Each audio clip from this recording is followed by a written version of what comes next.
Donc bonne année, bienvenue à cette deuxième moitié en fait des leçons de cette année de Ultima Verba. Je vais continuer un peu dans la série, dans l'esprit des premières leçons depuis début décembre qui consiste à essayer au fond de reprendre un certain nombre de thèmes qui ont été un peu les fils rouges de ces 12 ans d'enseignement et de synthétiser quelques messages importants, forts éventuellement, et ce sera le cas j'espère aujourd'hui, concernant les antibiotiques.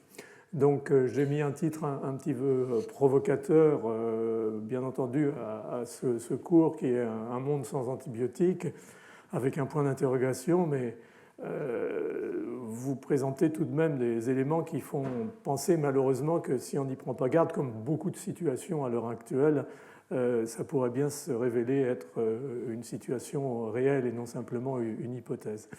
Donc je vais vous présenter cette leçon sur la résistance aux antibiotiques et la menace qu'elle fait peser sur ces molécules miraculeuses au fond.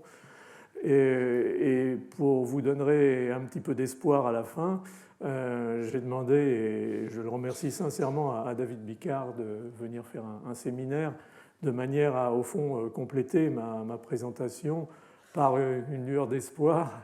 On a parlé pas mal d'écologie dans les leçons précédentes, en particulier dans celles sur les maladies infectieuses émergentes.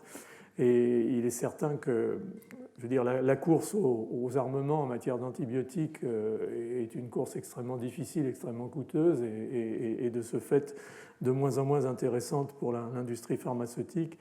Et il est clair que peut-être il faut essayer de traiter un peu les sujets en amont, en particulier dans l'environnement où se trouvent ces germes résistants ou multirésistants. Et les approches que propose David sont extrêmement sophistiquées et peut-être une des ouvertures sur, au fond, la prise en compte écologique de ces micro-organismes résistants, mais vous le verrez dans sa présentation. Je vous présenterai de toute façon David à la fin de cette lecture. Donc un monde sans antibiotiques, et au fond pour commencer droit dans le sujet, je l'ai d'ailleurs abordé en 2 ou 3 diapositives lorsque j'ai fait la leçon sur Microbes sans frontières, le nouveau monde des maladies infectieuses, pour dire tout de suite que l'antibiorésistance est un des problèmes, sinon le problème majeur dans le domaine des maladies infectieuses à l'heure actuelle, avec d'emblée des chiffres. Cette antibiorésistance, elle a un coût à la fois humain d'abord, bien sûr, et avant tout. Je vous avais donné les chiffres, environ 25 000 personnes décèdent chaque année en Europe, dans l'Union européenne, d'infections liées à des micro-organismes multirésistants. On est avec des chiffres à peu près similaires aux États-Unis, à population dans le même ordre de grandeur. Et lorsqu'on va dans des pays en développement économique comme la Thaïlande, on trouve aussi, pris au hasard, des chiffres assez similaires. Donc l'antibiorésistance, ce n'est pas uniquement un problème de pays riches, ce n'est pas uniquement un problème de pays pauvres, c'est un problème de tout le monde, c'est un problème global. Et ça, il faut véritablement l'avoir en tête, parce que la prise de conscience, elle ne peut pas être uniquement au niveau de certains pays, de certaines régions, elle doit être absolument au niveau de l'ensemble de la planète. Et bon, il y a des revues alarmistes, toujours dans ces situations-là. On peut prendre des approches alarmistes, des titres un peu accrocheurs, mais qui au fond sont la façon des spécialistes, des experts, d'exprimer leur angoisse par rapport à une situation. Et des personnes comme les auteurs de cette revue ici, François Trémolière, Robert Cohen, Benoît Schlemmer, sont parmi nos grands médecins, infectiologues, réanimateurs, et voient au jour le jour, en particulier les réanimateurs, c'est eux qui ont les premiers tiré la sonnette d'alarme sur non pas la résistance aux antibiotiques, c'était déjà bien connu chez les bactéries, bien entendu, par les microbiologistes, mais sur le poids qu'elles commençaient à avoir en matière de soins sur la difficulté croissante de soigner des patients qui sont des patients fragiles, souvent hospitalisés de façon prolongée pour des situations cliniques extrêmement dégradées, et où assez rapidement, au fond, ce problème de la difficulté de traiter une infection ou une surinfection va véritablement poser problème, voire malheureusement aboutir au décès du patient. Donc on est dans ce domaine en particulier des infections nosocomiales dans une espèce d'environnement qui est plus sensible peut-être que d'autres à l'acuité de cette problématique, d'où ces réactions parfois un petit peu émotionnelles et des titres certes accrocheurs mais qui cachent quand même une réalité. Et au fond, ce qu'on peut dire d'emblée, c'est que l'antibiorésistance, ce n'est pas un phénomène récent. L'antibiorésistance, elle a existé à partir du moment où les antibiotiques sont apparus, en tout cas sont apparus en tant que médicaments utilisables en clinique. Et on a vu, avec des délais variables, apparaître des résistances après la mise en place et la mise en utilisation de tous les antibiotiques. Il n'y a pas absolument d'exception, et tous ceux que vous voyez ici qui représentent les grandes familles d'antibiotiques, bien entendu, vous montrent que dans les mois, dans les années qui ont suivi, on a commencé à voir apparaître des souches résistantes et on a commencé bien sûr à voir se disséminer ces souches résistantes. Il y a peut-être eu un exemple glorieux de l'inverse, c'est la vancomycine. Il a fallu plusieurs dizaines d'années pour qu'on commence à observer chez les entérocoques, puis ensuite chez les staphylocoques, des résistances à la vancomycine. Ça fait partie de ces notions de génie évolutif des micro-organismes. On ne sait pas toujours très bien apporter une explication rationnelle, mais néanmoins, quoi qu'il arrive, la résistance survient et le problème se pose, d'autant que assez rapidement, en particulier dans les environnements très exposés à des traitements antibiotiques, comme l'environnement hospitalier, on va voir apparaître des micro-organismes multirésistants, c'est-à-dire accumulant des résistances à différents antibiotiques, ce qui fait que même la notion d'association d'antibiotiques va être éventuellement remise en question par ce processus. Donc, pas un phénomène nouveau.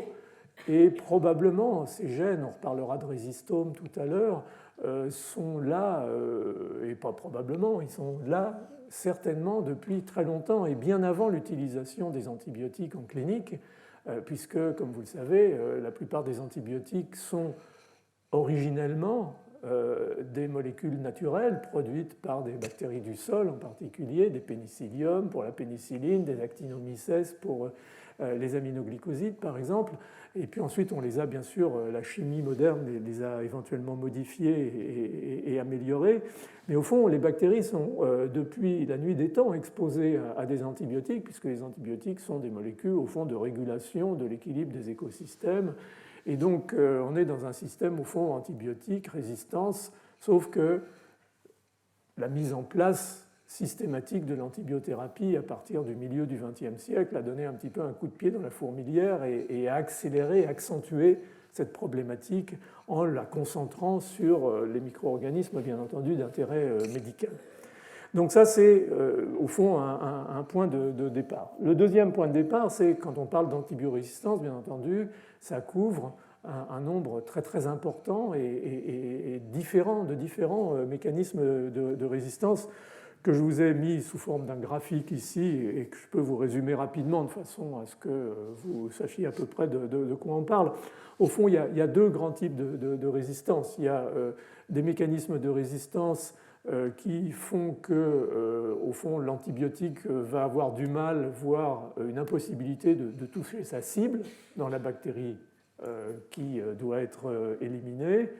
Et puis l'autre catégorie, ce sont des mécanismes de résistance où les gènes de résistance en question vont produire des enzymes qui vont dégrader les antibiotiques à l'extérieur ou à l'intérieur du micro-organisme.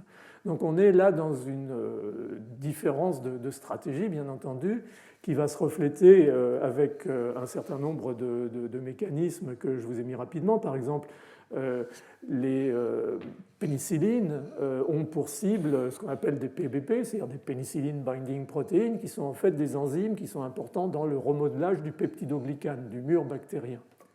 Donc il suffit que ces enzymes mutent pour diminuer, fonction de la mutation, bien entendu, là où elle se situe, l'affinité de la pénicilline ou des dérivés de la pénicilline pour ces molécules, et donc la bactérie va devenir de facto résistante à la pénicilline. Alors là, ça permet tout de suite d'introduire quelque chose dont on parlera éventuellement par la suite, c'est que cette mutation qui va entraîner la résistance aux antibiotiques ou à un antibiotique donné, elle va avoir un coût tout de même, parce que ces pénicilline binding proteins, elles ont une fonction physiologique. Et il se peut que cette mutation dans le gène de cette protéine qui va permettre la résistance à l'antibiotique va faire que la biosynthèse de la paroi bactérienne va se faire un petit peu moins bien, moins efficacement. Et ça, c'est ce qu'on appelle le coût de fitness ou le coût d'adaptation. C'est-à-dire on paye de la nécessité de la résistance une altération physiologique. Et c'est dans cet équilibre, au fond, que les choses vont se jouer, en sachant qu'en réalité, si on enlève l'antibiotique, ce micro-organisme il va être relativement gêné et il va pouvoir éventuellement disparaître. Et je parle d'écologie tout à l'heure, et ça peut être un des angles d'attaque éventuellement. Donc vous voyez tout de suite avec un premier exemple qu'on peut commencer à réfléchir et à anticiper sur des approches qui ne soient pas « ah ben il faut trouver un autre antibiotique qui va faire bien cette fois-ci et on va passer par-dessus les effets de cette mutation ». Il peut y avoir des mutations dans la RNA polymérase, qui est la cible de la rifampicine par exemple, des mutations dans les protéines ribosomales, qui sont en fait les cibles sur lesquelles vient se lier la streptomycine et les aminoglycosides comme la gentamicine, kanamycine et autres en général. Et puis il peut y avoir des modifications secondaires à une enzyme qui va altérer la cible. C'est-à-dire que ce n'est plus une mutation qui va changer éventuellement la conformation de la molécule cible de l'antibiotique, mais c'est un enzyme qui est codé par la bactérie résistante qui va aller altérer la cible. Généralement, c'est des processus, par exemple, de méthylation qu'on trouve dans la résistance aux macrolides, c'est ce qui est écrit ici, ou dans des résistances comme les résistances à la tétracycline. Et puis il y a aussi des mutations qui protègent au fond contre l'accès de l'antibiotique à l'intérieur de la bactérie. Donc l'antibiotique ne va pas pouvoir toucher sa cible à l'intérieur de la bactérie, que ce soit une cible ribosomale, RNA polymérase ou ce qu'on a raconté jusqu'à présent. Et ça, c'est des mutations qu'on trouve très fréquemment dans les bactéries justement multirésistantes, en particulier en milieu exposé aux antibiotiques, comme le milieu hospitalier. C'est une mutation dans ce qu'on appelle les pompes à efflux.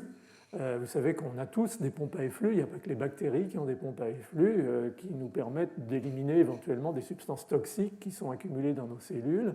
Ce sont des protecteurs contre un certain nombre de molécules, par exemple les molécules de stress oxydatif, mais d'autres peuvent être éliminées par ces pompes à efflux. Et donc ces pompes à efflux, lorsqu'elles vont être super efficaces, vont en fait permettre à la bactérie immédiatement de chasser l'antibiotique qui a pénétré et d'éviter son accès à la cible. Donc vous voyez qu'au fond, on ne peut pas dire tout, mais beaucoup de mécanismes qu'on pourrait pointer du doigt pour dire, au fond, qu'est-ce que peut être la stratégie d'une bactérie pour devenir résistante à un antibiotique. La nature l'a fait à un moment ou à un autre, et lorsque c'était efficace, ça a été bien entendu sélectionné, mais encore une fois, dans les limites du coût d'adaptation que cette mutation impose à la bactérie. Là, on est en règle générale dans des mutations, encore que pour les enzymes qui vont modifier les cibles, c'est bien souvent des gènes qui sont introduits par transfert horizontal, on en reparlera dans la bactérie. Et puis, il y a bien entendu la deuxième grande catégorie qui sont les systèmes de résistance qui consistent à introduire finalement dans le patrimoine génétique de la bactérie, encore une fois le plus souvent par transfert horizontal, des gènes codant pour des enzymes qui vont dégrader l'antibiotique. Et c'est bien entendu toute la problématique des bêta-lactamases, on en reparlera, mais aussi de molécules comme les molécules qui acétylent ou qui phosphorylent les aminoglycosides, en particulier la gentamicine et la kanamycine. Donc voilà un petit peu le tableau. On ne va pas rentrer dans les détails. Je vous prendrai néanmoins à un moment les bêta-lactamases, et en particulier les bêta-lactamases actives sur les bêta-lactamines de dernière génération, pour un exemple un peu de la quintessence de la mise en place de ces systèmes. Alors, au fond, si on essaye de prendre un tout petit peu de distance, c'est ce que j'ai essayé de faire dans ces différentes leçons pour ces derniers cours, pour parler vulgairement, c'est quoi les causes principales de la crise de l'antibiothérapie et donc de l'antibiorésistance? Ben, la première cause, c'est l'homme. Ce n'est pas une surprise, hein, c'est un peu aussi le thème que j'ai pris depuis le début, c'est d'essayer de montrer de façon claire la responsabilité que peut avoir l'homme dans la survenue des maladies infectieuses, dans le déroulement des maladies infectieuses, dans l'émergence et dans, en cas présent, les difficultés de la prise en compte thérapeutique. C'est les microbes, bien entendu, avec leur plasticité génétique et leur capacité extraordinaire, au fond, de survivre dans un environnement hostile qui est l'antibiotique ou les antibiotiques et de développer, d'amplifier des mécanismes de résistance dont certains sont extrêmement efficaces.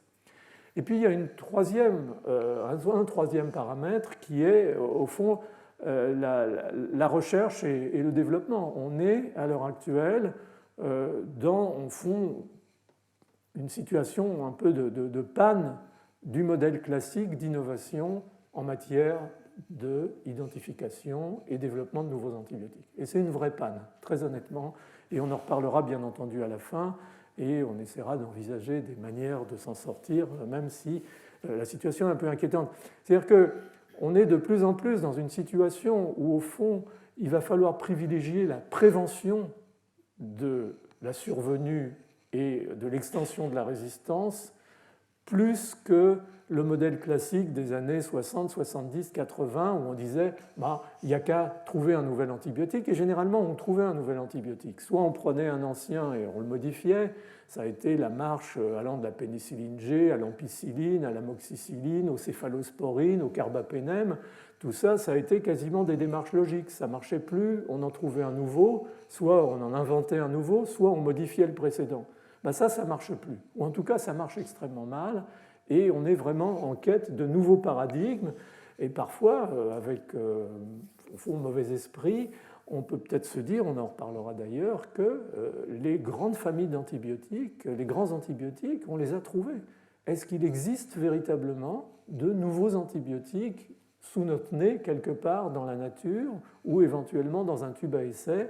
Et vous verrez que malheureusement, ce n'est pas évident et qu'il faut sortir un petit peu de ce rêve éveillé dans lequel on a vécu ces dernières décennies. Alors, les conséquences de cette antibiorésistance, en tout cas vous, sous l'angle clinique, et en particulier sous l'angle hospitalier, c'est l'émergence progressive de ce que les anglo-saxons, qui ne sont jamais avares de superlatifs, appellent les superbugs, c'est-à-dire des micro-organismes puissants, des super-héros de la microbiologie, qui sont en fait soit des grammes positifs, staphylocoque par exemple, Staphylococcus aureus, la résistance à la méticilline en particulier, qui était le dérivé de la pénicilline extrêmement actif sur les staphylocoques. Dès que les staphylocoques ont commencé à devenir résistants à la pénicilline G, nous ont empoisonné la vie pendant plusieurs années, jusqu'à ce que, au fond, la parcimonie dans l'utilisation des antibiotiques et le ciblage des antibiotiques vraiment relativement spécifiques de Staphylococcus aureus. Et puis encore une fois, un génie évolutif qu'on ne connaît pas toujours très très bien a fait que ces fameux Staph aureus MRSA, c'est-à-dire méticilline résistante Staphylococcus aureus, ont tendance à s'effacer progressivement. Mais c'est probablement avant de revenir. Les entérocoques résistants à la vancomycine, ça c'est un vrai problème pour le traitement par exemple des endocardites, mais tout ça est quand même sous un contrôle relatif. Là où la situation vraiment dérape et échappe, c'est vraiment avec les bactéries à gram négatif, tout ce qui concerne les entérobactéries, Escherichia coli, Klebsiella, Pseudomonas aeruginosa, les acinétobactères, qu'on trouve beaucoup, en particulier dans le milieu de la réanimation, et puis, bien entendu, toute la partie dans ces entérobactéries de résistance au carbapénème dont j'ai déjà parlé, dont vous verrez le côté absolument dramatique. Et ça, dans des situations ou dans des conditions qui ne sont pas exceptionnelles, la situation est vraiment hors de contrôle et les thérapeutiques deviennent extrêmement aléatoires. Donc on est quand même dans cette situation et on n'a pas beaucoup d'éléments pour être véritablement optimiste à ce sujet-là. Alors, on l'a déjà mentionné plus récemment, au mois de décembre, au fond, et là je le redis sous une autre forme, c'est que, au fond, trop d'antibiotiques tue l'antibiotique, et on a un peu, je dirais, tué la poule aux œufs d'or en utilisant de façon trop large et de façon non contrôlée les antibiotiques depuis au moins une cinquantaine d'années. Et comme je vous l'ai dit, toute introduction de nouvel antibiotique, quel qu'il soit, tôt ou tard, donne lieu à l'émergence de résistance. Alors, ça, c'est valable en médecine humaine, bien entendu. Au niveau de résistance aux antibiotiques, ça a été démontré clairement dans de nombreuses études et strictement corrélé à l'utilisation, à la masse d'antibiotiques et à la diversité d'antibiotiques utilisés, en particulier l'utilisation d'antibiotiques à large spectre, qui est à déconseiller parce que c'est un des moteurs importants de la survenue de l'antibiorésistance. Donc, souvent, j'ose à peine le dire, mais dans encore malheureusement pas mal de régions, la méconnaissance, la non-reconnaissance ou volontairement l'ignorance de la processus d'antibiorésistance et donc l'absence de prise de conscience mène à l'absence de mesures de contrôle de l'utilisation des antibiotiques. Donc, utilisation excessive et non-reconnaissance de ces processus de résistance, au fond, assure cet établissement et ce développement de l'antibiorésistance en médecine humaine. Et en médecine vétérinaire, en gros, c'est la même chose. C'est comme la médecine humaine. Et on sait maintenant, et on en a déjà parlé, que dans ce concept de One World, One Health, ces micro-organismes résistants, ils circulent entre le bétail et l'homme, ils circulent entre l'homme et le bétail, on ne sait jamais très bien d'ailleurs où ça a commencé, ce n'est pas nécessairement le bétail, on revient un peu sur l'idée que beaucoup, par exemple des staphylocoques méticilines résistants, étaient acquis à partir du bétail, en particulier des bovins, des études de génomique comparative récentes, enfin d'épidémiologie génomique de ces staphs, aurait tendance à montrer que ce n'est pas vrai et qu'en réalité, ce serait peut-être même plutôt l'homme qui a contaminé les animaux. Donc, ça, c'est une question qui reste à résoudre et qui est probablement propre à chaque situation, mais néanmoins, on est dans une situation à peu près identique, mais aggravée, on l'a dit dans la deuxième leçon, par le fait que ce n'est pas en médecine vétérinaire, c'est dans le domaine de l'élevage, dans quasiment ou sur quasiment toute la planète, à part l'Union européenne, les antibiotiques sont utilisés comme facteurs de croissance pour le bétail, et c'est bien entendu une absurdité sur le plan microbiologique, médical. C'est malheureusement une évidence que ça marche pour les éleveurs, mais c'est quelque chose qu'il va falloir bien entendu bannir, car ça contribue à faire qu'au fond, la problématique de l'antibiorésistance, ce n'est plus une problématique strictement médicale et vétérinaire, c'est vraiment une problématique globale, et on avait parlé bien entendu de la présence maintenant des antibiotiques dans le sol, dans les eaux, et font la transformation de l'antibiotique, molécule miraculeuse anti-infectieuse, en polluant des environnements, ce qui n'est pas véritablement glorieux, je dirais, pour la notion d'activité humaine et encore une fois d'impact de l'homme sur la planète. Donc la première protection contre l'antibiorésistance, c'est, et ça devrait être, la parcimonie dans l'utilisation de ces antibiotiques. Alors là, ça fait partie de ce genre de courbe avec les petits drapeaux qui vous montre ce que je vous ai dit précédemment. C'est qu'en fait, vous avez en abscisse la consommation d'antibiotiques, en moyenne, par pays, et vous avez en ordonnée le niveau de l'antibiorésistance. Alors vous voyez qu'on est champion du monde, hein, mais bon, ça peut se représenter sous forme différente, et on ne serait pas théoriquement aussi mal placé que ça. Mais néanmoins, il est clair que la France n'est pas le pays le plus vertueux pour l'utilisation des antibiotiques. Et vous voyez tout de suite quelque chose de très impressionnant, c'est la différence entre un certain nombre de pays comme le nôtre tout en haut, là-bas à droite, et puis les pays scandinaves tout en bas à gauche. Donc en matière de vertu dans l'utilisation des antibiotiques, comme diraient les jeunes, il n'y a pas photo. Donc ça, c'est une première évidence. Et quand vous regardez véritablement la consommation d'antibiotiques par habitant, vous voyez que là encore, la France est sur le podium. Ce qui est impressionnant dans ces chiffres, c'est peut-être pas les chiffres eux-mêmes, parce qu'au fond, ça dit peut-être pas grand-chose, mais c'est la différence de consommation. On ne va pas dire quand même que la situation en France est si terrible qu'il faille qu'on consomme autant plus d'antibiotiques que des Néerlandais ou des Scandinaves.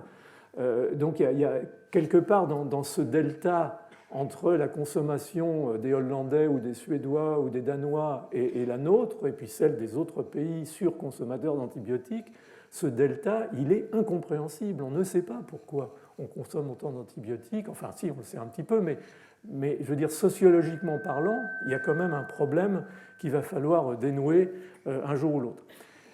Le plus dramatique, c'est qu'aussi les pays en voie d'émergence économique, la consommation d'antibiotiques devient un marqueur de cette émergence économique. Là, je vous ai mis une diapositive qui est une étude qui a été faite entre 2005 et 2009, et malheureusement, malgré les efforts de nos collègues indiens, les choses ne se sont pas véritablement arrangées ces dernières années.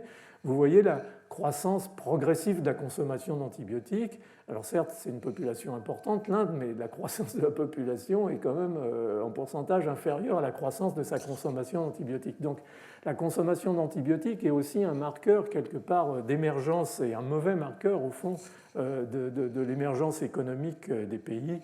Même chose en Chine, même chose dans l'Asie du Sud-Est. C'est vraiment un problème global, même si c'est bien entendu localisé dans le domaine de la médecine. Alors, comme je ne veux pas non plus, je ne suis pas un adepte du French bashing à tout crin, au contraire, quand on s'y met, on arrive à faire des choses très très bien. Et à la fin des années 1990, il y avait deux évidences, mais en particulier une espèce microbienne qui posait véritablement problème, d'ailleurs à la fois en milieu hospitalier et en ville, comme on dit, c'était le pneumocoque, Streptococcus pneumoniae. Et Streptococcus pneumoniae, le traitement de pneumonie à pneumocoque ou de méningite à pneumocoque, c'est de la pénicilline, hein. C'est aussi simple que ça. Ces souches avaient progressivement dérivé et étaient devenues résistantes, et on avait en France quelque chose comme 58% des souches de pneumocoques qui étaient résistants à la pénicilline. Un chiffre assez hallucinant par rapport à d'autres pays, en particulier ceux que j'ai cités précédemment. Pour les staphylocoques, c'était aussi, c'était la période de pic de ces fameux staphylocoques résistants à la méticilline, la situation était aussi tout à fait préoccupante. Donc, dans ces conditions où, à l'époque, la France était le premier consommateur européen d'antibiotiques, il a été décidé en 1999, avec le Réseau national de santé publique, ce qui est maintenant Santé publique France, et un certain nombre de médecins, encore une fois, extrêmement conscients de la problématique, de lancer une action nationale coordonnée, contrôlée, sur l'utilisation des antibiotiques, et ont été au fond, je dirais, mouillés dans cette affaire, non pas uniquement les médecins, mais aussi les enseignants, les personnels soignants, les personnels hospitaliers en général, les infirmières, les médecins de ville, enfin tout le monde a été stimulé. Ça a été cette fameuse campagne qui a touché aussi le grand public, dont le titre était absolument génial. Les antibiotiques, ce n'est pas automatique, vous avez tous entendu ça et on le cite même assez régulièrement maintenant. Et donc tout ce travail de fond, qui a été un travail global sur les professionnels de santé et sur la population, a permis en quelques années, en une dizaine d'années, de faire baisser très clairement, de ramener la résistance du pneumocoque à la pénicilline aux alentours de 25%, a ramené assez bas la résistance des staphylocoques à la méticilline, même si encore une fois il y a eu un peu ce génie évolutif qui a peut-être aidé, mais on a fait la preuve qu'avec des efforts de contrôle de l'utilisation des antibiotiques, on pouvait contrôler, non pas annuler malheureusement, mais contrôler la résistance. Ça veut dire aussi, la mauvaise nouvelle, c'est que si on ne maintient pas cette pression globale, ça repart aussitôt, parce que les gènes et les microbes résistants, ils sont toujours là, malheureusement, même si leur pourcentage a considérablement diminué, et que l'effet s'en est fait sentir, bien entendu, sur les dépenses de santé. Mais malgré ce cocorico bruyant, on s'aperçoit encore aujourd'hui, là on est déjà au-delà de cette opération, les antibiotiques, ce n'est pas automatique, que la France reste dans le peloton de tête des utilisateurs d'antibiotiques en médecine humaine. Vous voyez vous-même les groupes dans lesquels on se situe, qui sont vraiment les groupes de forts utilisateurs, comme la Grèce, l'Italie et l'Espagne. Mais ce qui est inquiétant aussi, et qui sur le plan sociologique dit sûrement quelque chose, moi j'ai du mal à le déchiffrer, c'est que c'est pareil en médecine vétérinaire. On est aussi des surconsommateurs d'antibiotiques pour nos animaux, à la fois nos animaux domestiques, enfin les animaux de proximité, les chiens, les chats, et puis aussi pour le bétail. Ce qui est encore plus incompréhensible sur le plan sociologique, c'est que nos amis néerlandais, qui sont extrêmement parcimonieux dans l'utilisation des antibiotiques en médecine, les utilisent larga manu dans le domaine vétérinaire et dans le domaine de l'élevage. Donc c'est vraiment un domaine compliqué qui, je crois, nécessite des analyses sociologiques intéressantes avant de prendre des positions ou des postures sur ceci ou cela. Mais on voit bien quand même ce gradient. Il y a clairement dans l'utilisation des antibiotiques un gradient nord-sud, avec des pays du Nord, des pays scandinaves en particulier, qui sont vraiment utilisateurs parcimonieux, et puis les pays du Sud, je ne vous dis pas. Mais il y a aussi un gradient Est-Ouest.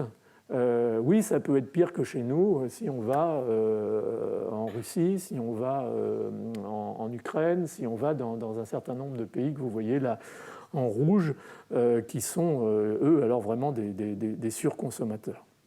Donc on est dans une situation qui, encore une fois, sociologiquement est intéressante, et on aimerait que la compréhension de ces mécanismes puisse nous amener à diminuer, encore une fois, ce gap, ce trou dans la consommation entre les pays scandinaves et nous, et les pays du Sud en particulier, est vraiment troublant, et il y a sûrement matière à faire quelque chose dans cette zone pour revenir à des choses plus raisonnables.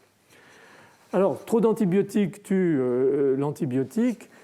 Dans le domaine strictement médical, si on veut repréciser un petit peu les choses, on a dit, je pense, l'essentiel, mais ce que je vous ai dit dans une leçon précédente, donc, c'est que cette utilisation indiscriminée des antibiotiques, elle dépassait maintenant l'aspect clinique ou de médecine vétérinaire, elle était passée dans l'environnement, avec plus de 50% des antibiotiques utilisés sur la planète qui le sont pour des usages non médicaux, humains ou vétérinaires, ce qui est absolument insensé et catastrophique, et disons des projections qui font penser qu'on libère chaque année dans l'environnement environ 300 000 tonnes d'antibiotiques, dont beaucoup ne sont pas dégradés. Quand vous prenez des antibiotiques vous-même par voie orale, ils sont ensuite éliminés dans les selles, par exemple. Un fort pourcentage n'est pas dégradé, donc ils sont encore actifs biologiquement lorsqu'ils vont aller se disperser dans l'environnement et contaminer les eaux. Donc le problème, encore une fois, je suis désolé d'insister, mais il est global.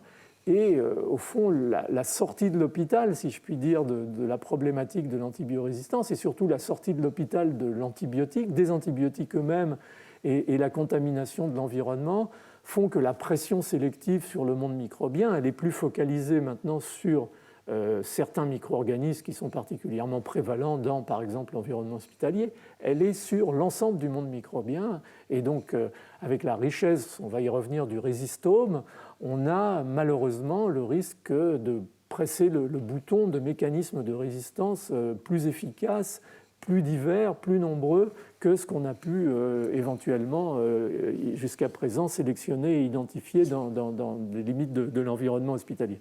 Donc ça, c'est un vrai problème, et c'est donc cette notion qu'on est là dans l'Anthropocène, hein, on est dans la problématique des réchauffements climatiques, des pesticides, de tout ce que l'homme, au fond, pour de bonnes raisons, pour mieux manger, pour se développer économiquement, mais a fait à la planète, et parfois a utilisé des outils miraculeux comme les antibiotiques pour finalement des applications qui ne sont pas tout à fait recevables. Alors je voulais juste vous montrer deux exemples, ce n'est pas pour faire l'apologie des pays scandinaves, mais enfin bon, ils méritent certainement notre admiration pour tout ça. Ils ont été les premiers, par exemple, dans les années 90. Il a fallu attendre 2005 pour que ce soit acté par l'Union européenne pour interdire les antibiotiques comme promoteurs de croissance en élevage. Donc c'était 10 ou 15 ans avant l'Union européenne. Vous imaginez bien les lobbies, tout ce qui s'est dit et fait pour empêcher ça à une certaine époque. Réduction massive de l'utilisation des antibiotiques en pisciculture, je vais vous montrer tout de suite un exemple.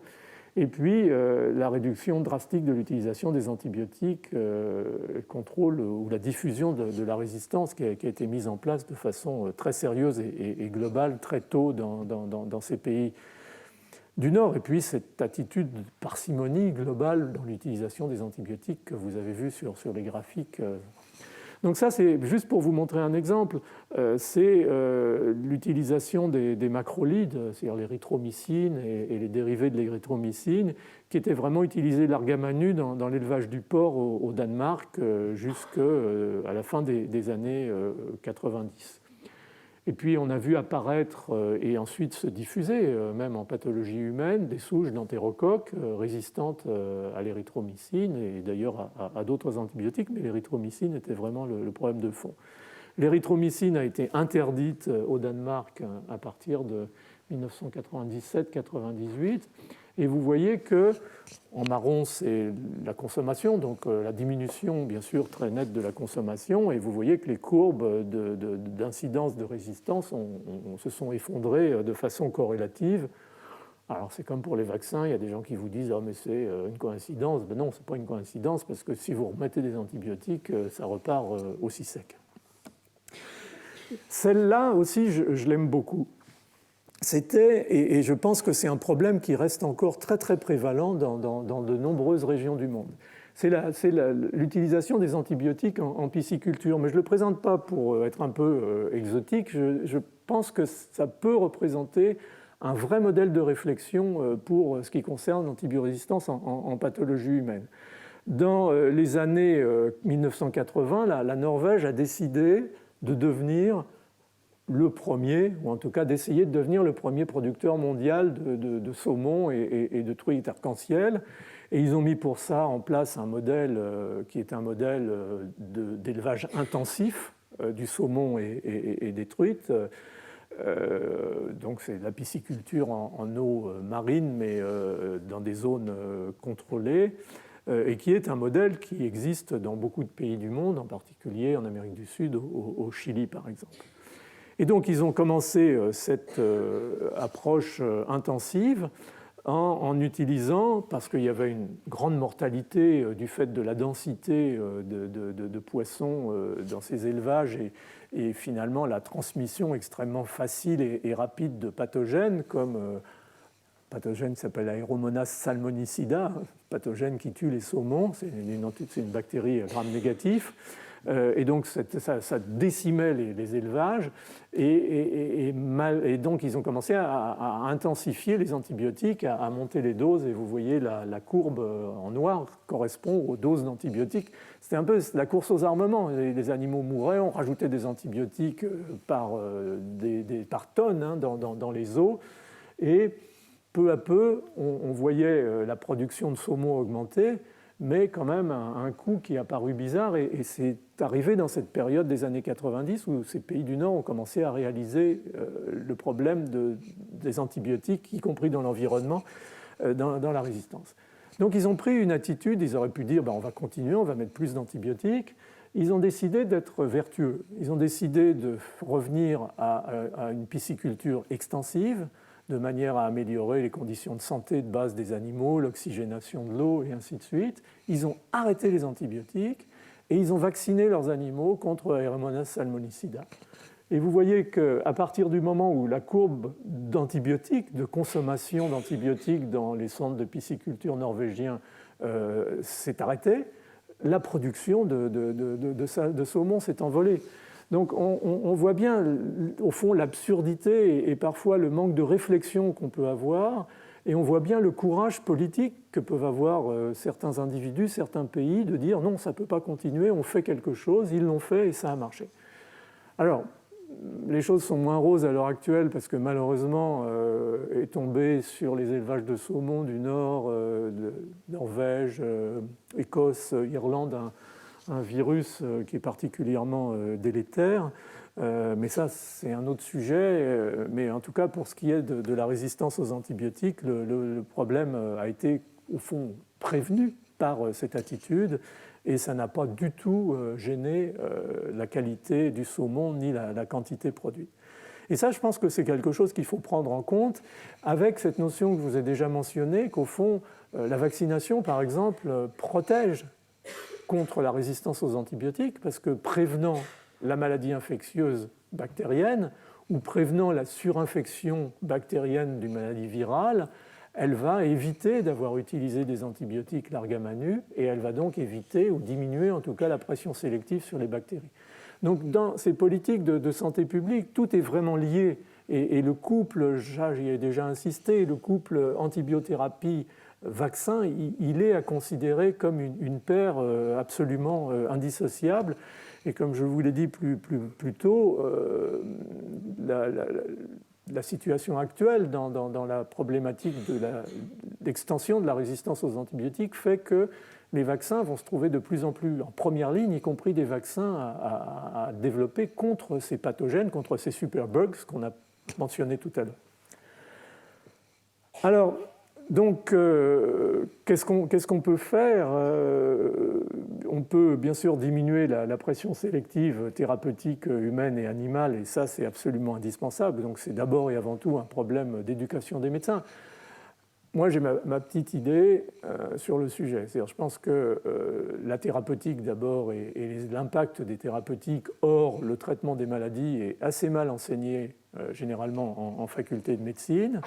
Sachant par ailleurs que la prévention et l'enseignement de la santé publique, ce n'est pas quand même la discipline reine dans nos facultés de médecine, sans vouloir insulter personne. Mais quand vous avez les conférences de docimologie, les anatomistes montent au créneau, les physiologistes montent au créneau, les cardiologues montent au créneau, sans parler des chirurgiens. Et puis les pauvres épidémiologistes, les gens de santé publique, les pharmacologues, ils restent discrètement dans leur coin parce qu'ils n'ont pas beaucoup la parole. Donc il faut absolument qu'on change de paradigme en matière de santé publique et l'antibiorésistance nous le dit qu'il faut qu'on change de paradigme. Il faut qu'on rentre dans un paradigme de prévention à tous les niveaux. Et la France et les pays du Sud, en fait, c'est peut-être là que se situe cette espèce de différence qu'on a mentionnée tout à l'heure, sont des pays qui sont dominés dans leur culture médicale par le traitement, par la thérapeutique, et beaucoup moins par la notion de santé publique globale et de prévention. Donc il y a des progrès à faire, bien entendu, de la même façon en médecine vétérinaire, on a vu que ça marchait très bien. En médecine humaine, il faut développer les diagnostics au chevet du malade, il y en a de plus en plus et ça a beaucoup contribué. Par exemple, pouvoir dire qu'une angine est bactérienne ou virale, c'est important parce que si elle est virale, on ne donne pas d'antibiotiques. Il faut aider le médecin aussi. On ne peut pas le laisser tout seul, sans outils particuliers, en lui disant débrouille-toi, c'est à toi de voir si c'est bactérien, si c'est viral. Je crois qu'il faut aussi que le progrès médical participe et s'adapte à cette situation. Il y a toute la problématique de la vaccination, des revaccinations qui ne sont pas faites en France. C'est tout. C'est pour ça que j'étais, sans vouloir faire de politique, j'étais un petit peu déçu par le programme de révision de politique médicale et de santé publique qui a été proposé il y a quelques mois en France, parce que je m'attendais quand même à ce qu'il il y a un vrai coup de rein sur la santé publique, sur la prévention, et malheureusement, les sujets sont tellement dominés par le désastre actuel des structures hospitalières que tout se focalise là-dessus, et on a tendance à oublier un petit peu que le problème est beaucoup plus large et beaucoup plus global. Mais je ferme la parenthèse, c'est simplement pour dire que tout ça est lié et que ça nécessite pour la prise en charge un vrai courage politique qui n'est pas toujours malheureusement au rendez-vous, en étant bien conscient que c'est des situations extrêmement difficiles dans des environnements qui sont très très volatiles. Un truc qu'il faut absolument militer, parce qu'on milite contre plutôt le réchauffement climatique, il y a plein de croisades actuellement, c'est ça le problème, c'est qu'il y en a presque trop pour pouvoir prendre tout ça en charge, c'est qu'il faut absolument militer contre l'usage non justifié des antibiotiques, en particulier en élevage, et ça malheureusement, encore une fois, c'est contrôlé dans l'Union européenne, pour une fois on peut dire du bien de l'Europe, moi, personnellement très européen, donc ça ne me pose pas de problème, mais beaucoup d'autres pays, Amérique du Nord, Amérique du Sud, pays d'Asie, ne suivent pas du tout la même voie parce que, au fond, on est dans cette espèce de spirale de surproduction, d'élevage intensif. Et bien entendu, si on peut donner un petit coup de pouce à nos chers animaux pour qu'ils grandissent et qu'ils fassent plus de viande, on ne s'en prive pas. Donc ça, c'était le couplet moral. On va revenir un peu à la science, mais les deux de toute façon sont liés. Et ce que je vais vous dire là sur les bases de la dynamique, de la transmission et de l'extension des phénotypes de résistance aux antibiotiques, c'est bien entendu ce qui cause le problème, c'est-à-dire s'il n'y avait pas ce phénomène de plasticité génétique et de dynamique de transmission des gènes de résistance, peut-être on pourrait utiliser les antibiotiques un petit peu plus largement sans trop se poser de questions, mais malheureusement, les bactéries en ont décidé autrement, et c'est pour ça que c'est à nous de nous adapter, puisqu'elles le font malheureusement dans l'autre sens. Donc ce qui se passe, c'est que cette extension de la résistance, elle est certes éventuellement liée à des mutations, on en a parlé au début, mais elle est d'abord et avant tout liée à ce qu'on appelle le transfert latéral de gènes, TLG, c'est-à-dire qu'en fait, des bactéries résistantes vont transférer d'une manière ou d'une autre, on va y revenir rapidement, des gènes de résistance à d'autres bactéries de la même espèce ou éventuellement même des transferts interespèces. On arrive même au laboratoire, et probablement ça arrive dans la nature, à faire passer des gènes de résistance de bactéries gram négatifs à bactéries gram positifs et inversement. Donc au fond, on est encore une fois dans une espèce de tissu global où il n'y a pas de frontières, c'est plus microbes sans frontières, c'est gènes sans frontières, et tout ça s'échange allègrement dans les populations microbiennes.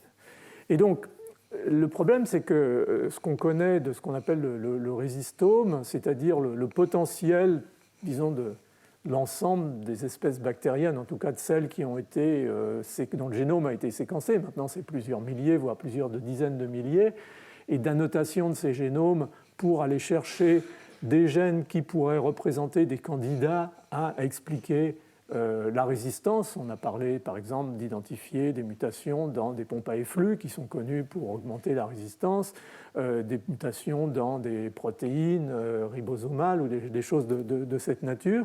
On arrive à 20 000 gènes candidats sur l'ensemble des génomes microbiens connus, donc un échantillon non négligeable des populations microbiennes qui sont potentiellement responsables ou capables d'assurer la résistance à des degrés variables sur des antibiotiques variables, mais certes de la résistance.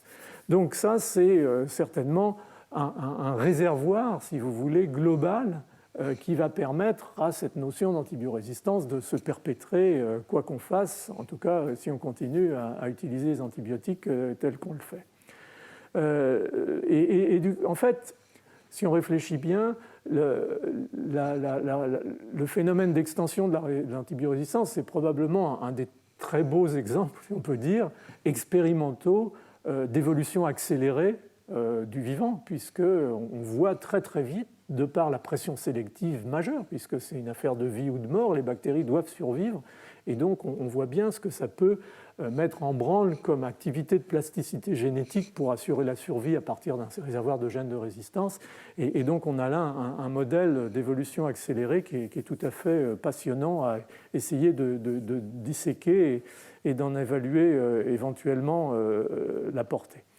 Donc on est dans ce domaine et au fond comment se transfèrent ces gènes de résistance. Bien entendu, c'est des morceaux d'ADN, c'est des gènes ou éventuellement des opérons. La vancomycine, par exemple, c'est un gros opéron avec des systèmes de régulation, avec des gènes de structure. D'autres, c'est simplement une enzyme, comme une bêta-lactamase, par exemple. Donc on a un petit peu tous les cas de figure, donc toutes les tailles de fragments d'ADN qui doivent se transmettre d'une bactérie à une autre. Donc on a la transformation, qui est la capacité naturelle de certaines espèces bactériennes à récupérer, entre guillemets, de l'ADN d'autres espèces bactériennes. C'est le cas du pneumocoque, par exemple, qui est une bactérie extrêmement compétente, mais il y en a d'autres, le Vibrio cholérique, les Vibrio d'ailleurs en général, Vibrio parahemolyticus aussi. Enfin bref, le pneumocoque est intéressant parce que la résistance du pneumocoque, ça a été un des premiers modèles justement montrant la puissance de cette capacité de compétence et de transformation, puisque ce qu'on a vu, ce n'est pas comme quand une bactérie acquiert une enzyme de résistance, par exemple au bêta-lactamine, une bêta-lactamase où on va passer de 0 à la résistance complète. Là, ce qu'on a vu dans les années 80-90, c'est une incrémentation, c'est-à-dire que la résistance des pneumocoques aux pénicillines montait. On pouvait encore traiter en augmentant les doses. Et puis à un moment, on est passé au-dessus. C'est arrivé en particulier au début en Afrique du Sud, et on n'a plus pu traiter les pneumonies à pneumocoque des mineurs de la région de Johannesburg en particulier. Et là, on s'est aperçu au fond que ce qui se passait, c'est que le pneumocoque, qui est un commensal au fond des voies aériennes supérieures, pouvait acquérir à partir de ce phénomène de transformation des gènes qui, au fond, de micro-organismes aussi, des commensaux de la bouche ou des voies aériennes supérieures, qui avaient des niveaux de résistance naturelle plus élevés à la pénicilline, et donc qui codaient pour ces fameuses pénicilline binding proteins qui avaient des mutations qui les faisaient résister à la pénicilline, mais qui probablement étaient naturellement résistants parce que leur biologie, leur physiologie faisait que leur PLP était comme ça. Et donc par acquisition successive, sous la pression sélective, on a sélectionné des pneumocoques qui finalement étaient résistants à la pénicilline. Donc là, la transformation est un mécanisme qui est en tout cas essentiel dans certaines espèces pour acquérir cette résistance, et c'est le cas en particulier des pneumocoques. Sinon, il y a les plasmides.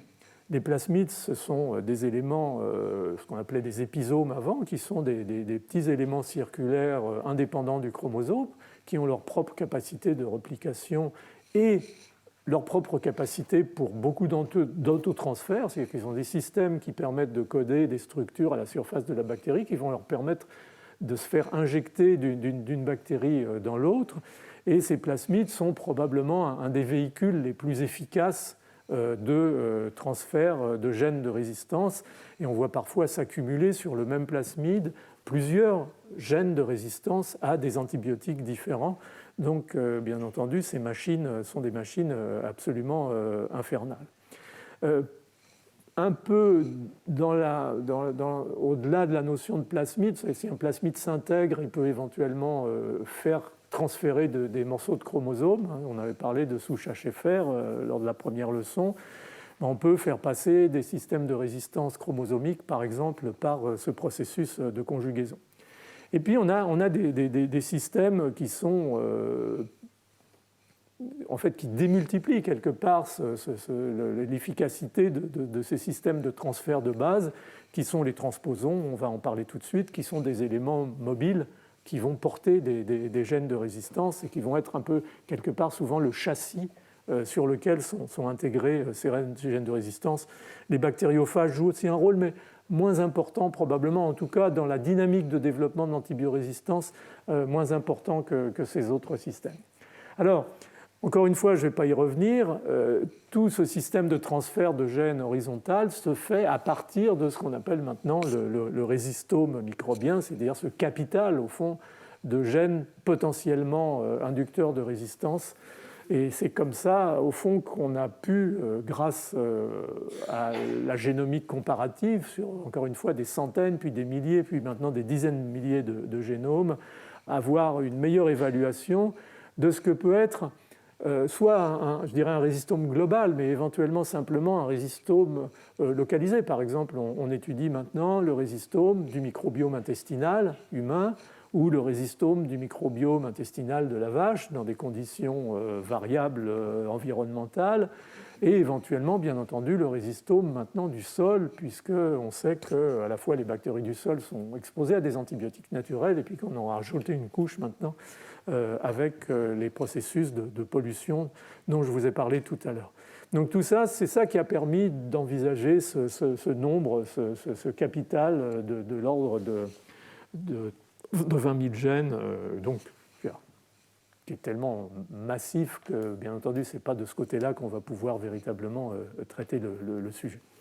Alors donc tout ça crée une espèce de dynamique qui explique cette capacité de transmission et d'expansion, d'extension de la résistance aux antibiotiques, avec au départ les gènes, ces gènes qui sont souvent intégrés dans des systèmes qu'on appelle encore une fois des transposons qui vont aller se planter éventuellement sur des plasmides, et puis les plasmides vont passer d'une souche à l'autre et ces transposons vont éventuellement aller dans le chromosome.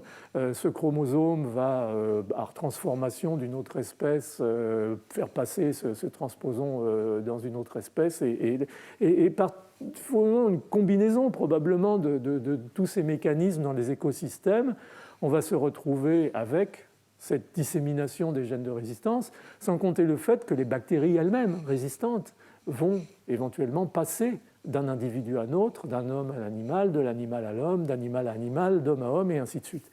Donc c'est ce tissu, au fond, d'interaction à la fois génétique et microbienne qui explique par la dynamique et l'efficacité de ces systèmes de soutien, de support et de mobilité des gènes de résistance, la dynamique de développement de cette épidémie d'antibiorésistance.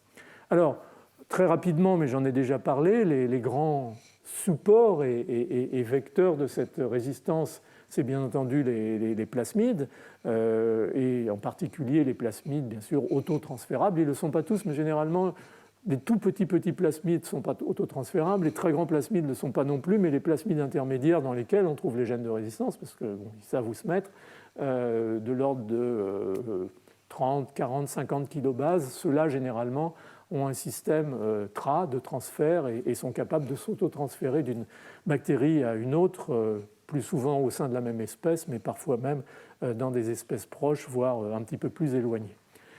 Et ça, c'est très important, parce que, au fond, quand une bactérie acquiert un plasmide de résistance, elle acquiert aussi un problème, encore une fois, de coût d'adaptation, de coût de fitness, parce que ça fait plus de matériel à repliquer, ça fait plus de protéines à exprimer, ça peut consommer des ARN de transfert. Il y a toute une problématique, au fond, c'est un trade-off, comme on dit en anglais, entre cette acquisition qui va permettre de résister, mais en même temps cette difficulté physiologique que ça apporte. Et donc, la question, c'est au fond, est-ce que ces bactéries antibiorésistantes, elles ont un avenir dans un écosystème donné s'il n'y a pas d'antibiotiques, ou peut-être on peut mettre les choses différemment, c'est combien faut-il au minimum d'antibiotiques dans un écosystème donné pour que ces bactéries continuent à prévaloir sur la population microbienne dont elles font partie. Et ça a été étudié de façon très très précise par un certain nombre d'auteurs. Là, je vous ai mis un papier, mais il y a aussi c'est un papier de lui d'ailleurs de Dan Andersson à Uppsala en Suède. Je vais y arriver, excusez-moi. Et ce que Dan a montré de façon extrêmement spectaculaire. Alors, beaucoup du travail a été fait plutôt avec des mutations, et en particulier des mutations de résistance à la rifampicine, qui sont des mutations au fond dans les ARN polymérases, dans les hélicases, qui affectent clairement la vitalité et le fitness d'une bactérie. Mais ce qu'il a montré quand même qui est très spectaculaire, c'est qu'il suffit de doses. Alors, vous savez que les antibiotiques en matière de bactéricidie et au fond d'effets antibiotiques, ça s'étudie avec la concentration minimale inhibitrice, c'est-à-dire la concentration minimale d'antibiotiques qui arrête la croissance microbienne. Après, ça peut devenir bactéricide, mais ce qu'on appelle la CMI, c'est vraiment le niveau de référence. Vous savez, c'est montré par la taille de l'élimination de microbes autour du petit disque d'antibiotiques qu'on met sur les boîtes de pétri. Et ce que Dan a montré très clairement, c'est qu'il suffit d'une concentration d'antibiotiques du centième, voire du millième de la CMI pour maintenir ce fitness du micro-organisme. Donc il suffit de très très peu d'antibiotiques pour maintenir ces micro-organismes dans un écosystème donné, ce qui est un petit peu effrayant. Alors à chaque fois que je vois Dan, je lui dis « mais quand est-ce que tu fais les mêmes expériences avec les bêta-lactamases ?» Il me répond « la prochaine fois ». Je ne sais pas pourquoi il ne veut pas les faire, je pense qu'il a peur que ça ne marche pas, mais c'est quand même quelque chose d'important à prendre en considération et à réfléchir, cette espèce d'échange-là à ce niveau-là. Donc je vous ai parlé de plasmides. Alors les transposons, c'est un autre système qui est très intéressant, qui a été montré il y a maintenant des décennies, dans les années 70-80. C'est un système en fait qui va sauter d'une structure génétique, d'un segment d'ADN à un autre. Et il le fait parce qu'il a à chacune de ses extrémités ce qu'on appelle des séquences d'insertion, qui sont des séquences qui sont bornées par des éléments de séquences répétitives et qui vont permettre en fait à un moment, grâce à une enzyme qui est codée dans la partie bleue qu'on appelle la transposase, de reconnaître ces séquences latérales inversées et puis de reconnaître des toutes petites séquences sur l'ADN cible et d'aller assurer la fusion du système et l'intégration du transposon du fragment d'ADN dans lequel il était dans le fragment d'ADN où il est maintenant, en sachant qu'il reste bien souvent dans l'ADN précédent au cours de ce processus.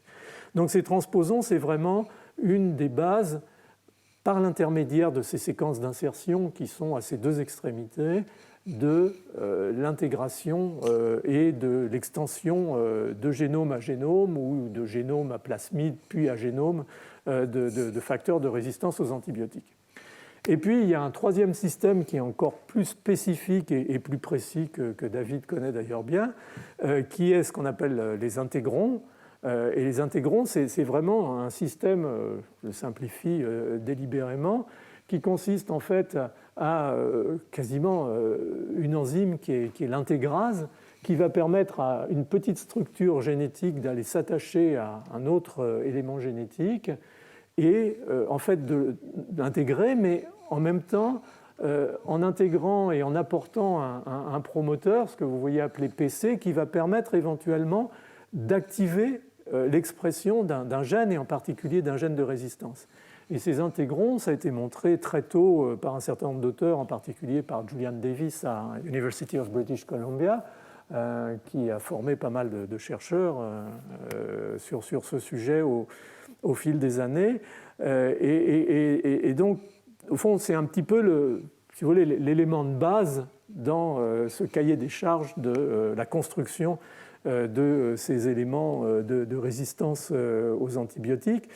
Et ces éléments, en fait, ça a été étudié, c'est ce qu'a fait le travail de Didier Mazel en particulier, surtout quand il était chez Julian Davis, de montrer que c'est en fait pas des systèmes récents, c'est pas quelque chose qui est né avec l'utilisation des antibiotiques, ce sont en fait des systèmes comme des châssis qui, depuis très longtemps, dans l'évolution des micro-organismes, ont permis à ces micro-organismes de survivre dans des écosystèmes hostiles. Et un des exemples très clairs, en particulier dans ce qu'on appelle les intégrons de type 1, plusieurs catégories, mais je ne vais pas rentrer dans les détails, c'est des intégrons qui ont incorporé un gène de résistance au mercure. Ces systèmes, en fait, sont des systèmes un petit peu archaïques qui ont été ensuite recyclés dans des transposons et réintégrés dans d'autres génomes sous la pression sélective éventuellement du mercure, qui a été beaucoup utilisé à une époque en thérapeutique, mais qui a aussi été un des éléments chimiques importants dans la transition au moment de l'arrivée de l'oxygène et des processus d'oxydation. Donc on pense que, au fond, c'est des éléments archaïques de la routine de la résistance des bactéries dans les écosystèmes à des facteurs toxiques, à des métaux lourds, à l'arsenic par exemple, qui sont en fait, à l'époque des antibiotiques, grâce à leur plasticité, capables aussi d'intégrer des gènes de résistance aux antibiotiques. Et au fond, ces châssis sont recyclés et réutilisés à l'heure actuelle pour construire des systèmes de résistance. Et c'est bien entendu des systèmes qui sont tout à fait redoutables dans leur efficacité.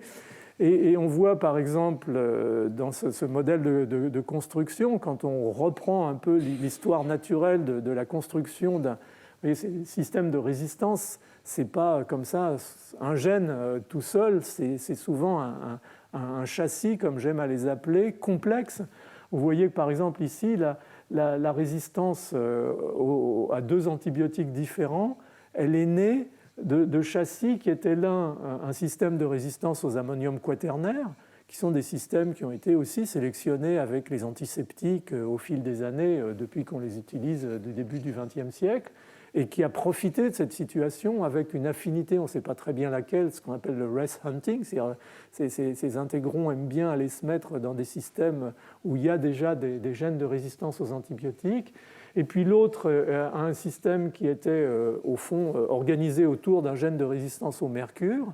Et c'est grâce à ces 2 systèmes, disons, archaïques de résistance à des molécules non antibiotiques, au sens où on les entend actuellement, qui a permis de construire ce système de résistance.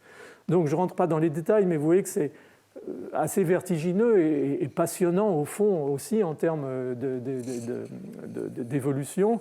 Et on essaye beaucoup à l'heure actuelle, par exemple, avec toute cette histoire d'ADN ancien et de séquençage des populations microbiennes d'avant les antibiotiques, de revoir un petit peu les génomes des microbes et dans quel état ils étaient avant que les antibiotiques soient introduits. Ça va sûrement être tout à fait passionnant, même si c'est difficile. Alors très rapidement, carbapénémase, parce que c'est vraiment le problème depuis ces dernières années. On a décrit plus de 1000 bêta-lactamases maintenant, c'est-à-dire plus de 1000 enzymes bactériennes qui sont capables de détruire les antibiotiques de la famille des bêta-lactamines. Et les derniers modèles du salon, si je puis dire, ça a été les carbapénémases. Carbapénémase, c'était la Maserati des bêta-lactamases, c'était l'antibiotique qui allait résoudre tous les problèmes parce qu'il est très puissant, parce qu'il permettait de traiter des microbes résistants à l'ampicilline, à l'amoxicilline, aux céphalosporines. Et puis, paf, on a vu à partir des années 2000, puisque ça a commencé à être utilisé à la fin des années 90, commencer à apparaître discrètement au début des résistances, pas toujours de haut niveau, au carbapénème. Mais néanmoins, les choses se précisaient. Et se précisaient en fait sous forme, on parle ici d'enzymes qui dégradent les bêta-lactamines. Je pense que vous avez tous vu la structure de la pénicilline et des dérivés de la pénicilline et ce qui est fait par ces enzymes bêta-lactamases en termes initialement d'hydrolyse du noyau bêta-lactam et ensuite de sa décarboxylation, ce qui fait que ça neutralise complètement l'efficacité de la molécule antibiotique. Et ce qui est intéressant en fait, c'est que ces bêta-lactamases, elles évoluent par mutation ponctuelle au fur et à mesure, au fond, des événements de mutation de base, sous la notion de mutation spontanée, ponctuelle, de l'ordre de 10-10, 19 selon le phénotype mutagène des micro-organismes. Donc ces molécules, elles évoluent spontanément par des mutations, mais certaines mutations vont en fait changer leurs propriétés en termes de spectre d'action sur les bêta-lactamases, et c'est comme ça progressivement que se sont construites par chance, mais se sont élargies en termes de spectre les bêta-lactamases, et c'est comme ça qu'ont été générées en fait les carbapénémases. Et donc ces carbapénémases, ça a été un sujet qui a été beaucoup développé, en particulier par un chercheur français qui s'appelle Patrice Nordman, mais aussi par Tim Wright au Royaume-Uni. Très vite, les gens se sont dit ça va être dramatique, et d'où là aussi encore des titres un petit peu, ça y est, la tempête est ici. Et effectivement, la tempête est là avec les carbapénémases. Et la première véritable alerte, ça a été cette fameuse carbapénémase qui s'appelle NDM1 pour New Delhi. C'était une souche de Klebsiella qui venait d'Inde et dans laquelle on a identifié cette première carbapénémase extrêmement puissante. Et quand vous regardez en bas, là, vous voyez que c'est un peu le même système d'emboîtage de Lego que je vous ai décrit dans la construction extrêmement complexe. Cette souche de Klebsiella, en fait, elle avait 3 carbapénémases, dont la NDM1 qui était véritablement la plus performante et la plus efficace. Et là, on est vraiment mal parce qu'on est arrivé, au fond, avec ces carbapénémases, au bout du spectre de nos capacités de traiter avec des bêta-lactamines et des dérivés des bêta-lactamines, parce que ça n'en fait pas pour autant des souches qui sont sensibles aux céphalosporines ou précédentes, parce que généralement elles sont déjà résistantes. Donc ça vient en plus du reste, et on voit peu à peu sur la carte se noircir des zones avec la diffusion de ces souches productrices de NDM1 et d'autres maintenant carbapénémases de nature extrêmement proche. Et pour ces souches de Gram négatifs, en particulier d'entérobactéries, qui sont en règle générale, encore une fois, résistantes à tous les antibiotiques actifs, comme les dérivés des bêta-lactamines, comme les aminoglycosides et autres, on a très peu, à part les carbapénèmes, de choix thérapeutiques, sinon de revenir à des vieilles molécules, comme la colistine, par exemple. Et on a vu malheureusement apparaître ces dernières années, parce que la colistine est utilisée massivement dans l'élevage bovin en Asie en particulier, des résistances à la colistine. En fait, ce qui se passe, c'est que la colistine, c'est une molécule qui est un peptide cationique hydrophobe qui vient se fixer et qui fait des trous dans les membranes bactériennes. Et la bactérie devient résistante en fait avec la production d'une enzyme qui sont généralement des lipides qui viennent décorer les sucres du lipopolysaccharide et qui empêchent la molécule de colimycine de venir s'insérer dans la membrane bactérienne. Et on a vu apparaître pour la première fois il y a 2 ou 3 ans maintenant des souches qui portaient la résistance à la colimycine sur un plasmide.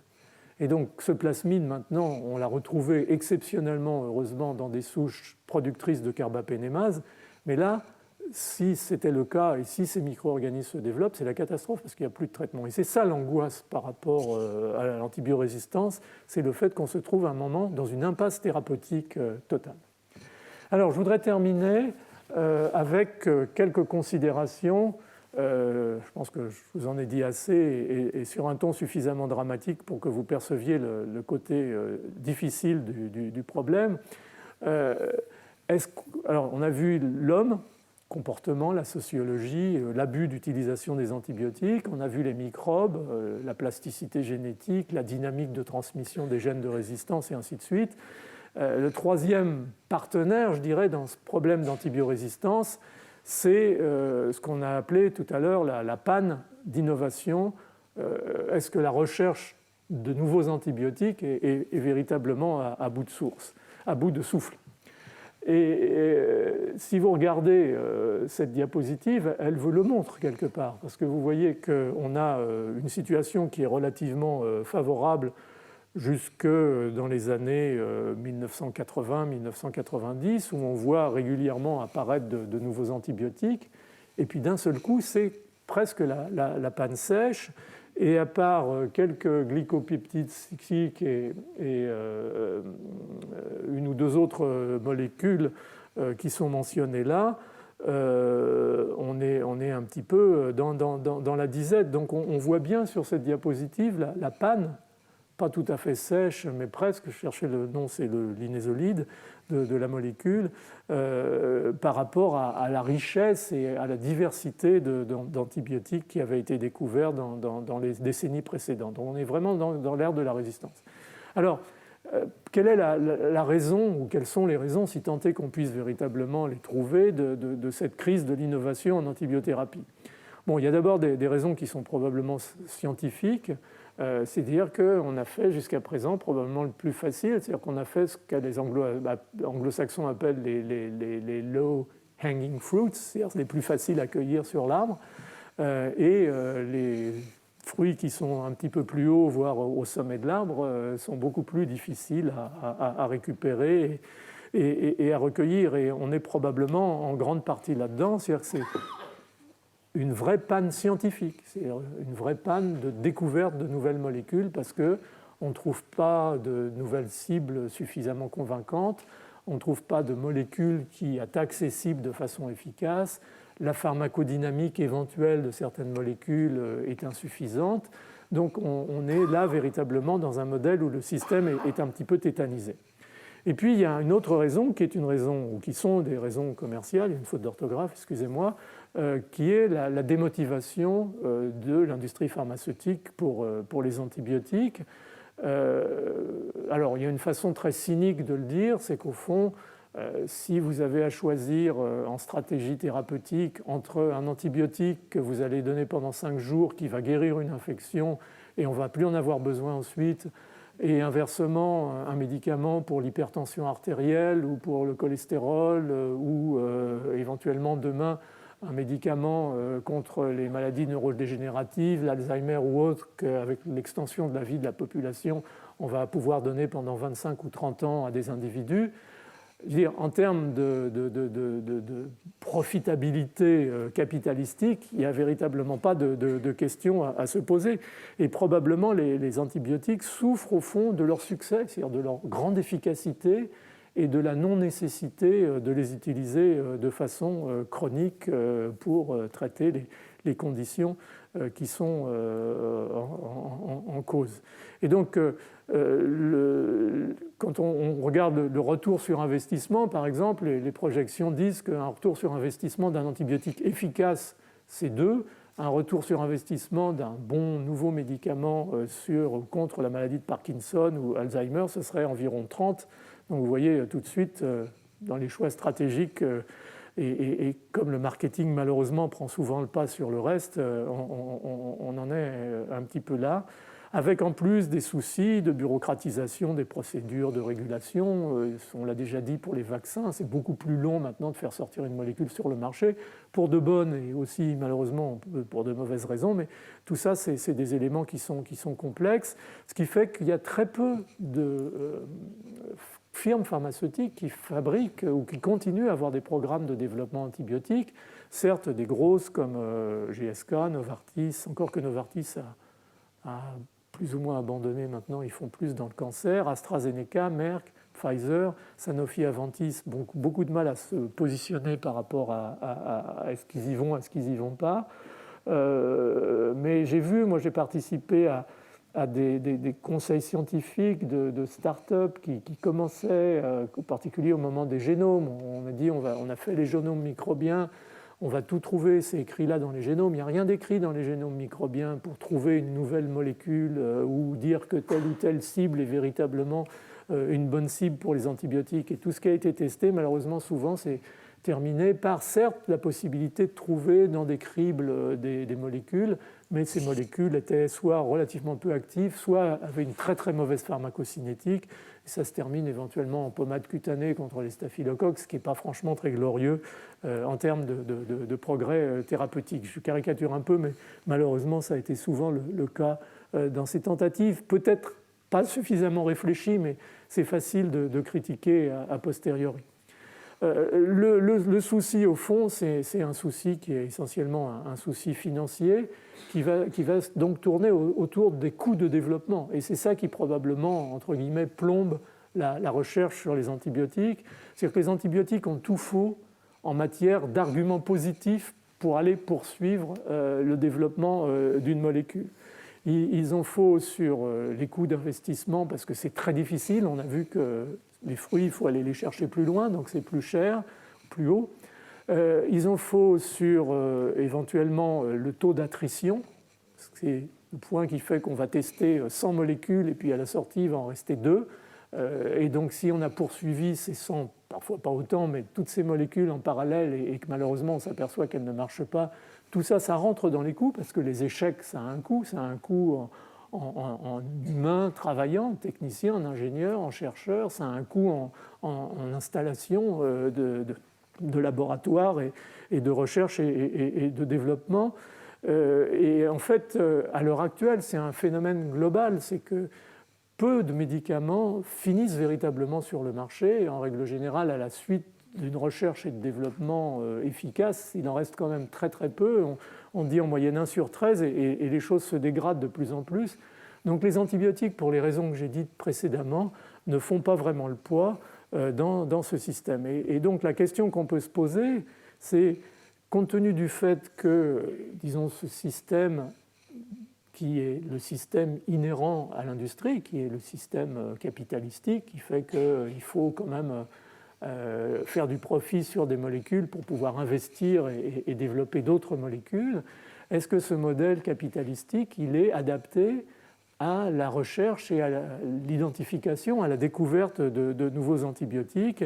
Et vu l'expérience actuelle, on peut véritablement se poser la question. Et il faut sans doute trouver des nouveaux paradigmes de recherche qui sont, une fois de plus, je l'ai dit déjà pour les vaccins, un retour véritablement de l'académie de façon puissante dans le système, de start-up qui sont souvent extraites ou des spin-offs, comme on dit, de la recherche académique. Il faut ouvrir beaucoup plus l'information. Les industriels ont tendance à rester assez souvent refermés sur eux-mêmes, pas nécessairement très collaboratifs avec l'académie. L'académie parfois trouve que l'industrie, c'est pas toujours très bien pour le standing d'un chercheur purement académique. Il y a des perceptions qui font que la collaboration n'est pas toujours idéale. Et pourtant, si on veut véritablement avancer, il va probablement falloir mettre toutes les forces, à la fois académiques et industrielles, ensemble, en phase, avec une vraie volonté politique et avec des investissements qui ne sont pas uniquement des investissements industriels, qui ne sont pas des investissements académiques, parce que vous savez à quel niveau sont les investissements académiques, malheureusement, dans certains pays, dans le nôtre, mais éventuellement des investissements par des grandes fondations, par des organismes non gouvernementaux. Donc ça nécessite vraiment une action coordonnée qui part d'une vraie volonté politique et qui, au fond, soulage quelque part un petit peu le monde industriel de cette responsabilité qu'il est, dans l'état actuel des choses, je ne dirais pas incapable, mais pour lesquelles il a vraiment des difficultés à assumer sa tâche. Est-ce que ça suffira, ou est-ce qu'au fond, encore une fois, au-delà des low-hanging fruit, il n'y a pas grand-chose à gratter au-dessus? C'est un autre problème, et je terminerai un petit peu là-dessus. C'est-à-dire, au fond, quelles sont nos chances? J'en ai déjà parlé dans la deuxième leçon. On peut avoir deux logiques, au fond, comme je dis. La première, c'est de trouver de nouveaux antibiotiques, c'est-à-dire de s'engager dans la course aux armements, mais pour le faire, il faut avoir des sous et des idées, et c'est malheureusement parfois, à l'heure actuelle, un petit peu difficile. Il y a eu, dans les années 90-2000, un vrai rêve qui était que à la fois la conjonction du génome microbien, de la connaissance du génome des microbes, et le développement de ces fameuses plateformes à haut débit de criblage allait permettre de trouver très très vite des nouvelles cibles et des nouvelles molécules antibiotiques. Le problème, c'est que certes, les cribles pour les cibles ont souvent relativement bien marché, mais les cribles pour les molécules ont été une catastrophe parce que les molécules utilisées étaient des molécules qui sont classiques dans l'industrie. Vous savez, les industriels, ils fabriquent des molécules, ils modifient des radicaux, ils les changent, ils les testent, ça ne marche pas dans leur système. Ils cherchaient un antidiabétique, ils cherchaient une statine nouvelle ou quelque chose qui soit mieux toléré, et donc ça ne marche pas, on met ça à la poubelle, ou en tout cas dans une biobanque qui va éventuellement être utilisée pour autre chose. Mais ces molécules, elles n'ont aucun sens par rapport au monde microbien, donc on n'est pas très étonné que ces grandes tentatives n'aient pas marché. Donc, comme je vous l'ai déjà dit, il faut aussi probablement revenir à la nature, réexplorer le monde microbien des écosystèmes naturels qui sont les premiers producteurs d'antibiotiques naturels. Et ça nécessite de lourds investissements dans l'étude de ces écosystèmes, y compris, je vous ai déjà parlé de la culture omique, je vous ai parlé de Tara Océan et de toutes ces aventures qui se développent à l'heure actuelle pour aller essayer de caractériser encore mieux la nature et l'état du monde microbien, en particulier dans les environnements océaniques. Il faut essayer d'améliorer encore nos approches, de chercher par exemple des mutants qui sont létaux pour une bactérie et ensuite trouver des molécules qui, au fond, miment la fonction de ces mutants. C'est ce que Jerry Wright au Canada appelle l'exploration de la matière noire. Des antibiotiques, peut-être ce n'est pas uniquement in vitro qu'ils soient efficaces, peut-être ils peuvent être, sans avoir une activité in vitro très importante, avoir une vraie activité in vivo. Il y a de plus en plus de recherches aussi sur des antivirulences et pas uniquement des antibactériens, c'est-à-dire des mécanismes qui font que la bactérie, dans un tissu qu'elle envahit par exemple, va être sidérée. Et le système immunitaire va pouvoir mieux s'en occuper parce que l'absence de virulence fait qu'elle est incapable de se défendre localement contre les défenses immunitaires. Donc il y a une richesse de développement, mais qui sont toujours handicapés par le fait que ça reste souvent des initiatives ponctuelles, souvent dans ce domaine des initiatives académiques, et que quand les industriels viennent renifler au-dessus de ce genre de recherche, ça leur paraît tellement exotique qu'ils ont tendance à repartir en courant. Donc encore une fois, il y a un vrai travail collectif à faire, sinon on va vraiment avoir du mal à s'en sortir. Et le travail, il est très solide à l'heure actuelle. Il porte en particulier sur le métabolisme microbien. Là, je vous ai mis une liste, vous aurez le cours, ce n'est pas la peine que je rentre dans les détails, d'options, d'ouverture sur l'identification de nouvelles molécules antibiotiques. D'autres approches consistent à améliorer encore cette fameuse approche qui a été mise au point avec l'ampicilline et l'acide clavulanique. Vous savez, vous couplez une molécule qui est sensible au bêta-lactamase avec une molécule qui est en règle générale un dérivé de bêta-lactamase, mais qui a perdu sa fonction de dégradation des bêta-lactames, mais qui va servir de protection à la molécule de bêta-lactamine. C'est l'association de l'amoxicilline et de l'acide clavulanique. Et ça, c'est un système qui a bien marché, qui a permis de protéger les molécules de bêta-lactamine, en particulier l'amoxicilline, mais qui touche un petit peu à ses limites. Et là, on est en train de revisiter, et l'azobactam, par exemple, ou l'avibactam est une nouvelle molécule qui a une activité de protection beaucoup plus efficace encore, en particulier sur les céphalosporines, et pas sur les molécules plus anciennes comme l'ampicilline et l'amoxicilline. Donc il y a des travaux, mais malheureusement, pour l'instant, on n'a pas véritablement, il y a quelques molécules candidates, mais de protecteurs contre les carbapénémases, par exemple. Ça vient, et probablement ça fait partie des choses qui vont se développer dans le futur, mais ça vient très lentement, c'est beaucoup plus laborieux, difficile, coûteux que tout ce qu'on a connu malheureusement jusqu'à présent. Et puis, je terminerai là-dessus, il y a, je ne dirais pas des alternatives, parce que franchement, j'ai l'habitude de dire qu'il n'y a pas d'alternative, pour l'instant en tout cas, à moins qu'on vienne avec un concept totalement révolutionnaire, ça peut exister, heureusement ça arrive, en science, il n'y a pas d'alternative aux antibiotiques, il n'y en a pas. Des molécules qui sont faciles d'administration, qui diffusent dans les tissus comme le font les antibiotiques, qui sont capables de tuer en quelques secondes ou en quelques minutes des bactéries qui sont délétères, et il y a vraiment une course contre la montre qui s'effectue dans ces cas-là, dans une méningite à pneumocoque ou dans une endocardite aiguë à staphylocoque, il faut traiter vite, il n'y a rien qui peut remplacer les antibiotiques dans ce cas-là. Alors on peut essayer de trouver des approches qui soient des approches complémentaires ou qui permettent de diminuer la nécessité d'utiliser les antibiotiques. J'ai déjà parlé des vaccins, j'ai déjà parlé du rôle qu'ont joué les vaccins antipneumococciques dans la diminution de la consommation d'antibiotiques contre les pneumocoques. Il faut développer des vaccins contre les germes nosocomiaux, contre les superbugs, de manière à pouvoir éviter d'avoir utilisé ces antibiotiques et en particulier ceux qui malheureusement ne marchent plus ou ne marchent pas pour un certain temps. La sérothérapie, la phagothérapie est de nouveau sur les rails. Il y a de plus en plus de laboratoires qui s'intéressent aux bactériophages. Bactériophages ont été au fond oubliés dans les années 40, en gros, globalement, en tout cas dans les pays occidentaux, du fait de l'efficacité des antibiotiques. Donc ça a paru d'un seul coup comme une approche thérapeutique moyenâgeuse.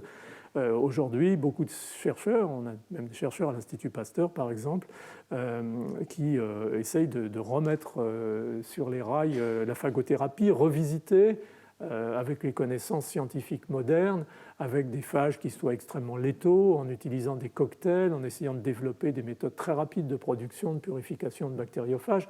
Enfin, vous voyez que ce n'est pas des choses simples, et la complication vient du fait que les bactériophages sont essentiellement efficaces lorsqu'ils sont mis vraiment directement en contact avec les microbes. Donc ça va bien marcher éventuellement, probablement, sur des infections chez les grands brûlés, parce que la peau est directement accessible pour aller délivrer ces bactériophages, ou sur des fistules osseuses à staphylocoque, parce qu'on peut les injecter directement au site de l'infection, mais ce n'est probablement pas des systèmes qui vont se diffuser dans l'organisme avec une pharmacocinétique telle qu'encore une fois un antibiotique qui va vraiment se distribuer partout.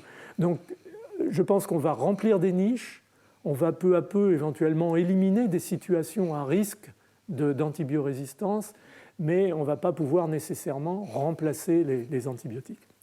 Alors il y a d'autres approches qui sont d'une autre nature, qui sont par exemple les approches qui touchent à la destruction des biofilms, puisque vous savez que plus de 80% des bactéries infectent dans un processus qui est un processus à un moment ou à un autre de formation de biofilms, et ces bactéries deviennent ce qu'on appelle pas vraiment antibiorésistantes, parce qu'elles n'ont pas nécessairement des marqueurs de résistance, mais du fait de leur présence en biofilm et au fond du fait qu'elles sont un peu en sommeil biologique. On a eu une très jolie conférence l'année dernière là-dessus par Sophie Hélène, sont transitoirement résistantes. Donc la dispersion de ces biofilms, il y a pas mal de chercheurs, y compris Jean-Marc Guigaud, l'Institut Pasteur qui fait ça, pourrait être un moyen de remettre les bactéries dans leur forme planctonique et de les tuer. Mais ce n'est pas le problème de l'antibiorésistance. Le problème de l'antibiorésistance, il est qu'intrinsèquement, ces bactéries, qu'elles sont ou non en biofilm, elles sont de toute façon de part antibiorésistantes.